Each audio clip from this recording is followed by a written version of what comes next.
oído, expresarse libremente, conocer su no le historia, han permitido ser libre. a repetírsela así sea cada 100 años, cada Espíritus 50 años. libres.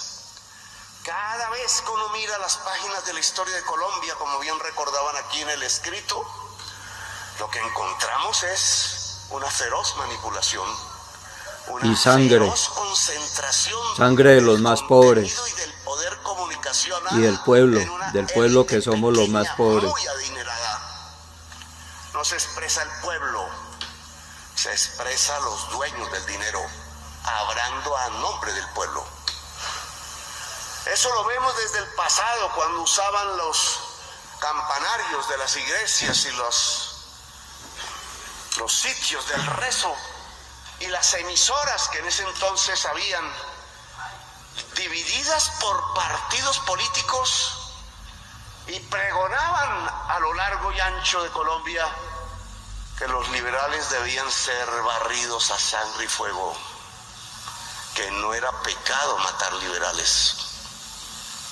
Se nos olvidó eso, pero eso repetido a millones fue exactamente lo que pasó en Ruanda, Burundi, que dejó millones de personas muertas. Cuando una tribu acusaba a la otra de inferioridad mental, pues aquí pasó lo mismo, como en África, cuando desde los medios de comunicación, con sus excepciones, los medios de comunicación del poder, gritaron que se podía matar a la mayoría colombiana masivamente rural, simplemente porque tenían ideas liberales que a los dueños de la comunicación no les gustaba, porque las veían bolcheviques o comunistas, liberales. Y ahí están los 300.000 cadáveres.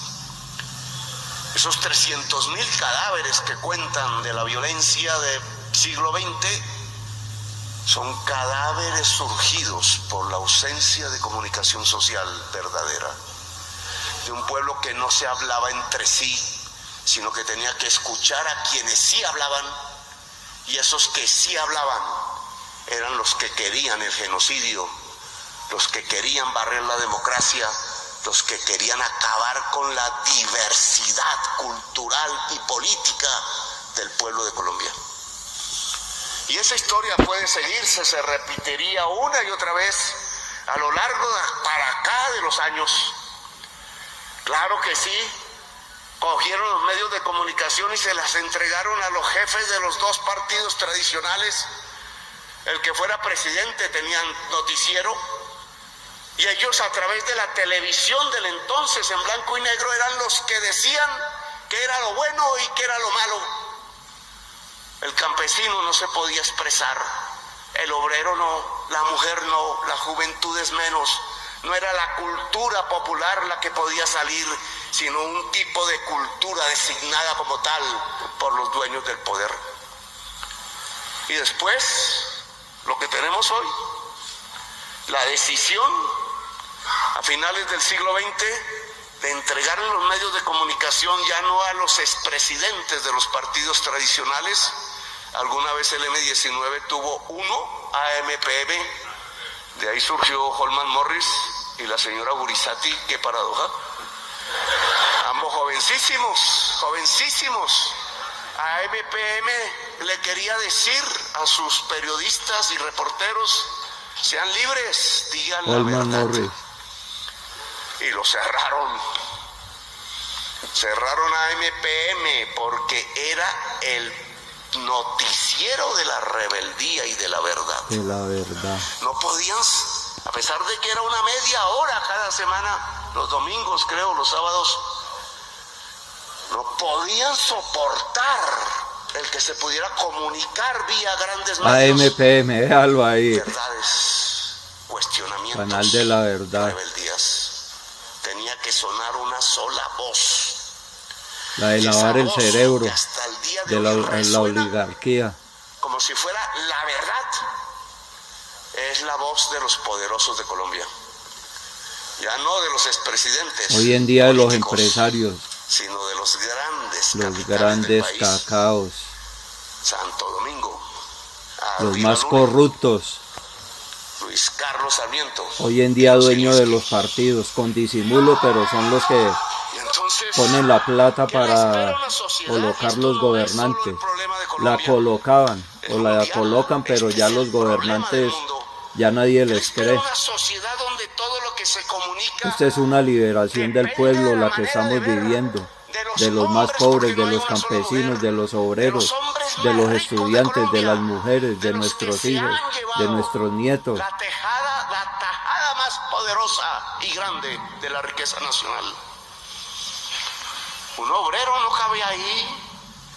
Una mujer pensando en ser libre igual no cabe ahí. La cultura de los jóvenes de los barrios populares no cabe ahí. Los raperos de los barrios populares uno a uno son asesinados en Colombia. Asesinados en Colombia. Así como asesinaron a Cancerbero en Venezuela. Aquí sucede lo mismo, pero más políticamente es cerrar la voz del diferente, matándolo, como matan al grafitero, como hicieron cuando me sacaron de la alcaldía de Bogotá en un golpe de estado arbitrario. Lo primero que hicieron fue con pintura gris tapar todos los grafitis hechos por la juventud en el centro de Bogotá. Silenciar.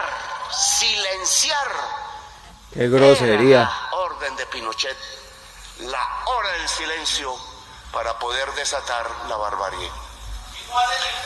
Sí, en Colombia no hay sino una voz en los grandes medios de comunicación, ministro, la voz del poder del dinero y su capacidad de manipulación para que ellos Por eso compartan estos contenidos. los dueños del poder del dinero. Estamos creando a la Colombia grande, la Colombia de las grandes diversidades, la Colombia de todos los colombianos. De la violencia, ellos van llevándose las ganancias de la salud, del trabajo de los colombianos, del esfuerzo nacional que terminan en las arcas podridas fuera del país. Por eso es que yo les digo, les incomoda el presidente Petro, Eso es lo que tenemos que cambiar. porque los está guerreando a esa manada de estaban ratas. equivocados quienes dicen el poder reside en la comunicación. Ojo, yo pude ser poco precursor cuando se inventaron las redes. Pues fui casi el primer político que usó las redes para hablar. Me criticaban que vive en el Twitter, que no sé qué, que por favor no gobierne desde el Twitter, me decían. Si no hubiera hablado desde las redes, Facebook primero, a mí me hubieran silenciado hace tiempos y no estaría aquí hablando. Logré construir un poder comunicacional como líder político propio, de los más grandes de Colombia. Y eso es lo que me ha permitido resistir la calumnia, lo que me ha permitido resistir el silenciamiento. Cuando hice mi primer debate sobre el paramilitarismo, que fue como la cúpula de la Fiscalía, que era la entidad para investigar constitucionalmente el crimen, se había entregado a lo peor del crimen en Colombia, en la Fiscalía de Luis Camilo Osorio. Cuando yo denuncié eso con pruebas, una revista que se llamaba Cambio, creo, no era la misma de ahora porque eso cambia, tituló El cañazo de Petro. Yo era joven todavía y me asusté cuando vi que desde lo que deberían ser las fuentes de denuncia del poder, que era un poder criminal, sometiendo a la Fiscalía a lo peor del crimen de Colombia, el narcotráfico paramilitar. Entonces los medios de comunicación salían, los únicos que habían en ese momento, a tapar el genocidio en Colombia, tapar la corrupción en Colombia, tapar tapar el sistema que no es democrático y que rige mafiosamente el país, asesinando a su juventud. Cubrir con la mentira, con la manipulación o con el silencio la gravedad de los hechos que se desarrollaban en nuestro país, en nuestra historia reciente, que habían matado todo un partido político, 5,000 militantes asesinados solo porque eran de izquierda, en una alianza entre generales y narcotraficantes. Una cosa de esa dimensión que solo había pasado atrás en Indonesia, de donde calcaron el modelo, y más atrás en las cámaras de gas de Hitler, reviviendo a Hitler en Colombia. Por eso es importante la historia, exterminando un partido compañeros completo, colombianos. solo porque ese partido político era progresista. Pueblo, mi pueblo. ¿Quién nos lo devuelve? ¿Quién nos devuelve los miles de líderes populares, obreros, campesinos, juveniles asesinados? ¿Quién devuelve eso a la sociedad colombiana? ¿Cuál hubiera sido el beneficio si esos dirigentes, constituidos a través de la lucha popular, estuvieran hoy vivos ayudándonos? Lo que hemos perdido como sociedad en manos de la violencia y del poder que desata esa violencia